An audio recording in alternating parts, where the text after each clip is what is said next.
پاکستان اور ترکیہ توانائی معدنیات اور آئی ٹی میں تعاون پر متفق، ترکیہ کی دفاعی شعبے میں مشترکہ منصوبوں کی خواہش، صدر طیب اردوان نے پاک ترک ہم آہنگی اور باہمی رابطے مضبوط دوستی کی علامت قرار دے دیے، دہشت گردی کے خلاف پاکستان کی کوششوں کو سراہا، ترکیہ نے ہر مشکل میں پاکستان کا بھرپور ساتھ دیا، وزیر اعظم شہباز شریف کی مشترکہ نیوز کانفرنس میں شکر گزار، غزہ میں فوری جنگ بندی کا مطالبہ، صدر اردوان نے پاکستانی وفد کے اعزاز میں عشائیہ بھی دیا۔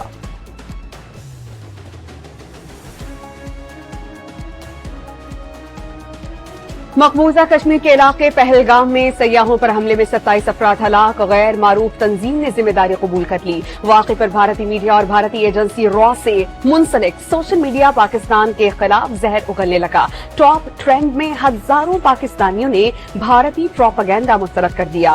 حملہ ایک ایسے وقت میں ہوا جب نائب امریکی وزیر خارجہ بھارت کے دورے پر ہیں۔ سفارتی ذرائع کے مطابق بھارت روایتی طور پر فالس فلیگ آپریشن کا ڈرامہ رچا کر دنیا کی توجہ مقبوضہ کشمیر سے ہٹانا چاہتا ہے۔ اعظم پاکستان نے اس بابت خصوصی ہدایت کی۔ کابینہ کے سینئر رکن مشیر سیاسی امور رانا ثناء اللہ صاحب سے وہ باضابطہ رابطے میں آئے حکومت سندھ کے ساتھ اور پاکستان پیپلز پارٹی کے ساتھ۔ پیپلز پارٹی ہماری حلیف جماعت ہے، یہ بالکل کلیئر فیصلہ ہے کہ اس معاملے کے اوپر آئین اور قانون کے مطابق بیٹھ کے بات ہوگی۔ سیاسی بیان بازی کے بعد متنازع نہروں کا معاملہ پارلیمنٹ پہنچ گیا۔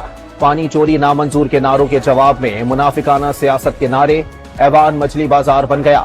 رانا ثناء اللہ سندھ حکومت کے ساتھ رابطے میں ہیں، کچھ نہیں چھپا رہے۔ وزیر قانون اعظم نذیر تارڑ کی تنازع پر آئین کے مطابق بات چیت کی پیشکش، مختلف جماعتوں کا مشاورتی اجلاس بلانے کا اشارہ بھی دے دیا۔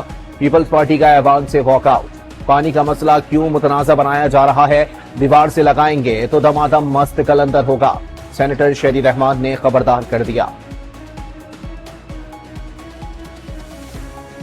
متنازع نہروں پر سیاسی کشیدگی میں کمی کے لیے رانا ثناء اللہ مسلسل تیسرے روز ان ایکشن۔ وزیر اعظم کے مشیر کا سندھ کے سینئر وزیر سے پھر رابطہ، بات چیت سے مسئلے کا حل نکالنے کا پیغام۔